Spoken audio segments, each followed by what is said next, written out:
अस्सलामुअलैकुम वरहमतुल्लाहि वबरकातुहू। कैसे हैं आप लोग? उम्मीद करती हूँ आप लोग बिल्कुल अच्छे होंगे और अल्हम्दुलिल्लाह अल्लाह के रहमो करम से मैं भी बिल्कुल ठीक हूँ। आप सब की दुआएं हैं और बहुत शुक्रिया, आप सब की दुआएं मिलती रहती हैं हमें।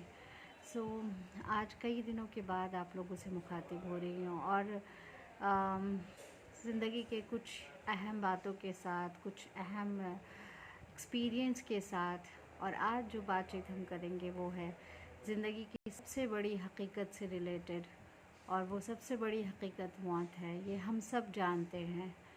लेकिन जब हमें हमारे बीच से कोई अपना चला जाता है तो ये मौत हमें फिर से रियलाइज़ कराती है, फिर से रिमाइंड कराती है कि हम अपनी ज़िंदगी को बेहतर करें, हम अपने अखलाक करें, हम बातों को समझें कि हमें क्या करना है। अल्लाह की ने क्या हमें एक्सपेक्टेशन, अल्लाह की क्या एक्सपेक्टेशन है हमसे, हमारे दीन की क्या एक्सपेक्टेशन है हमसे, और हम क्या रहे हैं। क्या जो रास्ता हमने चुना है वो रास्ता सही है? हमारी ज़िंदगी हमें कहाँ ले जा रही है? हमारे रोज़मर्रे की ज़िंदगी, हमारे चॉइसेस, हमारी नफ्स हमें कहाँ ले जा रही है? हम क्या सीख रहे हैं? हम क्या करना चाह रहे हैं? तो ये चीज़ें बहुत ज़रूरी हैं। स्पेशली ये चीज़ें तब समझ में आती है ना जब हम में से अपना कोई चला जाता है, क्योंकि उसको जाता देखना हमारे लिए बहुत ही ज़्यादा तकलीफ़ की बात होती है। और उस तकलीफ़ में हम बहुत सारी चीज़ों को भूल जाते हैं।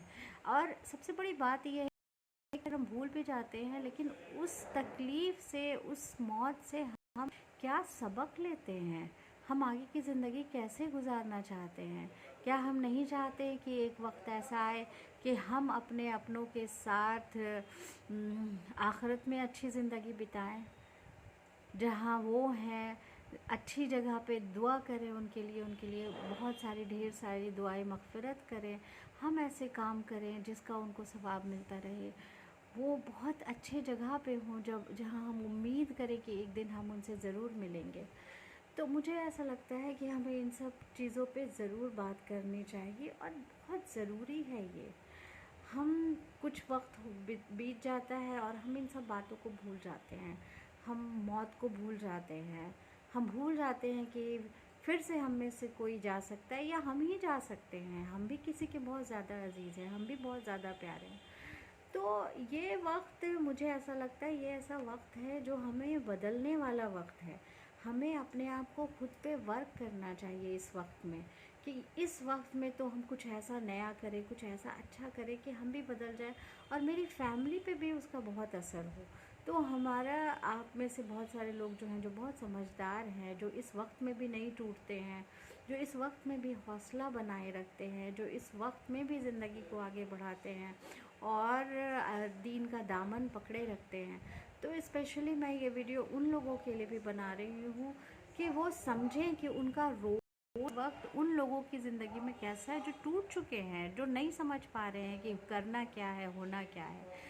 तो ये बहुत ज़रूरी है। मुझे सबसे बड़ी चीज़ ये लगती है कि दूसरों की मौत, अपनों की मौत हमारे लिए बहुत ही ज़्यादा सबक आमोज़ होनी चाहिए। हमें उससे बहुत बड़ा सबक ये लेना चाहिए कि सबसे पहले तो हम अपने अखलाक को सुधारें। अपने अखलाक को सुधारना बहुत ज़्यादा हमारे लिए ज़रूरी हो जाता है। क्योंकि क्या हुआ, आपने देखा ना कि कल जो हमारा अपना चला गया, पीछे वो क्या छोड़ के चला गया? पीछे कुछ भी, मतलब सारी चीज़ें जो दुनिया की, जिसके लिए हमारा झगड़ा था, जिसकी हमारी लड़ाइयाँ थी, वो सारी चीज़ें हमारी यहाँ की धरी रह गई। वो कुछ भी, मतलब कहते हैं ना कि एक तिनका भी वो अपने साथ नहीं ले गया। तो क्या हमें नहीं चाहिए कि बहुत सारी जो हमारे अंदर इखलाकी लड़ाइयाँ, इखलाकी बुराइयाँ जो चीज़ों की वजह से आ गई हैं, उनसे हम परहेज़ करें? मैं ये नहीं बोलती कि कल से हम बिल्कुल जो है दुनिया की ज़िंदगी से हट जाएंगे, कट जाएंगे, ऐसा बिल्कुल नहीं करना है। दुनिया को आपको लेके चलना है, दुनिया की ज़िंदगी भी जीनी है, अच्छा करना है दुनिया में भी। लेकिन क्या हम एक बैलेंस बना के नहीं चल सकते? हम अपनी दुनिया और अपनी आखिरत का बैलेंस बना के नहीं चल सकते? अगर हम चाहें तो ज़रूर कर सकते हैं। कई बार मैं देखती हूँ कि लोग जो हैं वो इस मौत के वक्त को ही तमाशा बना देते हैं।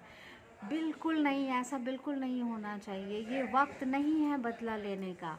हमें ये बातें समझनी चाहिए। ये वक्त नहीं है दुश्मनियाँ निकालने का। ये वक्त बिल्कुल नहीं है लोगों से लड़ाई झगड़ा करने का, बल्कि ये वक्त है जो रूठे हुए भी थे ना, जो बिछड़े हुए भी थे ना, उनको मना लेने का। ताकि क्योंकि ये एक वक्त है ना जो हमें बहुत ज़्यादा इमोशनल कर देता है। सो ये वो वक्त है, ये वक्त है अपने दिलों को साफ़ करने का, ज़िंदगियों को साफ़ करने का, दूरियों को मिटाने का। तो मुझे ऐसा लगता है कि ये वक्त हमें फिर से ज़िंदगी को बेहतरीन करने का मौका देता है, रिश्तों को बेहतरीन करने का मौका देता है।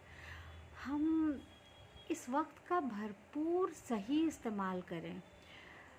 ये वो वक्त है जहाँ पे हमें फिर से एक बार ज़िंदगी की समझ आती है कि ये ज़िंदगी कुछ नहीं है। हमें जाना अपने मालिक, अपने खालिक के पास ही है। तो ये वो वक्त है जो हमें दीन की तरफ आगे बढ़ने को रुजू करता है। मुझे ऐसा लगता है कि ये वो वक्त है जो हमें कुरान से जोड़ता है। ये वो वक्त है जो हमें कुरान की तालीम से जोड़ता है। ये वो वक्त है जिसमें हम ज़्यादा से ज़्यादा कुरान शरीफ को समझने की कोशिश करें कि ये कलाम पाक में ये अल्लाह का कलाम है। अल्लाह हमसे बात क्या करना चाह रहे हैं, अल्लाह हमसे क्या बोलना चाह रहे हैं, अल्लाह हमसे ज़िंदगी में क्या चाहते हैं। तो मेरा ऐसा मानना है कि जब भी ऐसा कोई वक्त आए, अपनों की मौत हो, तो आप अपने आप को थोड़ा वक्त दें, अपने आप अपनी ज़िंदगी में चीज़ों को बदलने की कोशिश करें। कोशिश करें कि आपके अखलाक बेहतर हो जाएं, कोशिश करें कि आपका दीन बेहतर हो जाए, कोशिश करें कि आपकी ख़ुद की ज़िंदगी बेहतर हो जाए, आपका नफ्स पे ज़्यादा काबू हो। क्योंकि आप देख रहे हैं ना, एक बंदा जो मतलब जिसने अपनी ज़िंदगी जिस तरह से भी गुजारी, आपको पता है, उसने आपने देखी होगी उसकी ज़िंदगी जिस तरह से भी गुजारी, आज वो बिल्कुल बेजान पड़ा है। उसके अंदर सलाहियतें नहीं बची हैं। मतलब वो अपने आप को कुछ भी नहीं कर सकता, ना वो मतलब वो बोल भी नहीं सकता, वो सांस भी नहीं ले सकता, उसकी सांस भी उसके बस की नहीं थी। मतलब मैं हमेशा यही कहती हूँ कि हम किस बात का पे इतना करते हैं, हमारे बस में तो हमारी एक सांस भी नहीं है। और ये चीज़ें मैंने काफ़ी ज़्यादा क्लोजली में देखी है। स्पेशली मतलब जब मेरे बेटे की डेथ हुई तो मैंने ये चीज़ देखी कि मतलब 5 मिनट के लिए तो मैं वहाँ से हटी थी और उसने सांस लेना बंद कर दिया। और अभी हाल फ़िलहाल आप सबसे मैं ये शेयर करना चाहूँगी कि मेरे बहुत ही अज़ीज़ भाई जैसे ब्रदर इन लॉ को मैंने खोया है, मतलब अपने हस्बैंड के भाई को खोया है। तो मैंने, और उसने काफ़ी 6 महीने के स्ट्रगल के बाद उसकी ज़िंदगी इस तरह से ख़त्म हुई। मतलब ये एक दर्दनाक मौत थी, लेकिन ये सबक आमोज़ थी, इसमें सबक था। 6 महीने वो कोमा में रहा और उसके बाद मतलब वो अपने और हम सब के मालिक के पास चला गया। ये चीज़ें मैंने देखी कि पहले उसने वो जब, और हमारी नज़रों के सामने वो बच्चा कोमा में गया, मतलब एक नौजवान लड़का वो जब कोमा में गया तो उसकी क्या कैफ़ियत थी वो हमने अपनी नज़रों से देखी। उसको आँख बंद करते और बेहोश होते हुए वो हमने अपनी आँखों के सामने देखा। फाइनली मतलब हमने जो भी हमें करना था, जो भी हमसे हुआ हमने किया, और अचानक से मौत ने अपने आगोश में ले लिया। तो ये चीज़ें एक बहुत ही सबक आमोज़ चीज़ है, और हम में से, आप में से सभी ने इस तरह की कुछ ना कुछ चीज़ें देखी होगी, और इस तरह की चीज़ें ज़िंदगी में सबके होती रहती हैं। तो मैं, और मतलब ये मैं सिर्फ ये कहना चाहूँगी कि ये चीज़ें जब हमारी ज़िंदगी में होती है तो हमें इंसान बनना चाहिए, और भी बेहतरीन इंसान। वो इंसान हमें बनने का तरीका हमें हमारे नबी पाक सल्लल्लाहु अलैहि वसल्लम ने बताया, वो तरीका जो हमसे अल्लाह चाहते हैं। मैं ये नहीं बोलती आप कल से परफेक्ट मुस्लिम हो जाएंगे, या फिर आपके आगे की ज़िंदगी में बिल्कुल ऐसा परफेक्ट कुछ भी नहीं होगा, बट एटलीस्ट हमारी तरफ से कोशिश होनी चाहिए कि हम एक बेहतर बेहतर इंसान बन सके, एक बेहतर मुसलमान बन सके। तो और बहुत सारी ये छोटी छोटी चीज़ें हैं जो मैं देखती हूँ कि हमारे अंदर ये छोटी छोटी बुराइयाँ, अखलाकी बुराइयाँ, लोगों से गिले दीन की तरफ से दूरी, अपने मतलब नफसानी ख्वाहिशातों पे चलना, एटलीस्ट इन सब चीज़ों पे तो हम वर्क कर सकते हैं। इन सारी छोटी छोटी चीज़ों पे वर्क करके हम अपनी ज़िंदगी को, अपने घर को, अपने परिवार को, अपने मुआशरे को सुधार सकते हैं।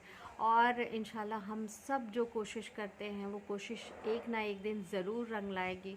और वो एक्चुअली उसका बहुत ज़्यादा इफ़ेक्ट होता है, तो हम और भी बेहतर हो सकते हैं, हमारा मुआशरा बेहतर हो सकता है, और हम सब कोशिश करेंगे तो क्यों नहीं। और अभी जो दुनिया में चल रहा है, सो मतलब कुछ नहीं है, इतना ज़्यादा फ़िलिस्तीन और गाज़ा के लोगों पे इतनी ज़्यादा जो परेशानियाँ उनको दी जा रही हैं, अज़ियतें दी जा रही हैं, कुछ भी नहीं है। बस ये दुनियावी ज़िंदगी कुछ भी नहीं है। जो लोग ये कर रहे हैं उनको भी दुनिया से चले जाना है। सो सबके लिए दुआ करें, और जो भी हो सकता है, जो भी हमसे बन पड़ता है, अगर हमसे सिर्फ दुआ हो सकती है तो हम एटलीस्ट सिर्फ दुआ करें, हमसे जो हो सकता है, ताकि वहाँ के लोगों की ज़िंदगी में कुछ ना कुछ बदलाव हो हमारी दुआओं से। हमारे जो भी अगर आप डोनेट कर सकते हैं तो आप उन लोगों को ज़रूर डोनेट करें, जो भी आप उनके लिए कर सकते हैं। और जो लोग ऑलरेडी जो वॉरियर हैं, जो बहुत ज़्यादा देखा कि रिपोर्टर हैं, वो सारी बहुत अच्छे काम, डॉक्टर्स वहाँ पे बहुत अच्छे काम कर रहे हैं, सोशल वर्कर्स, सो वो सब अच्छे काम करते रहे हैं। सो बस यही, आज मैं यही बात करना चाहती थी। दिल बहुत और बस कुछ दिल की बातें करना चाहती थी। और मेरे बहुत ही प्यारे अज़ीज़ छोटे भाई जैसे ब्रदर इन लॉ के लिए मैं रिक्वेस्ट करूँगी कि मुशफ़ी के लिए आप सब भी दुआएं करें और उनकी मग़फ़िरत की दुआ करें। बस यही। हाँ, और जैसा कि मैं हमेशा बोलती हूँ, अगर मेरे एक्सपीरियंस और मेरी बातों से किसी एक की ज़िंदगी पॉजिटिव असर होता है तो मुझे बहुत ज़्यादा, दिल से बहुत ज़्यादा खुशी होगी। और अपनी दुआओं में ज़रूर याद रखिएगा। अस्सलामु अलैकुम व रहमतुल्लाहि व बरकातुहू।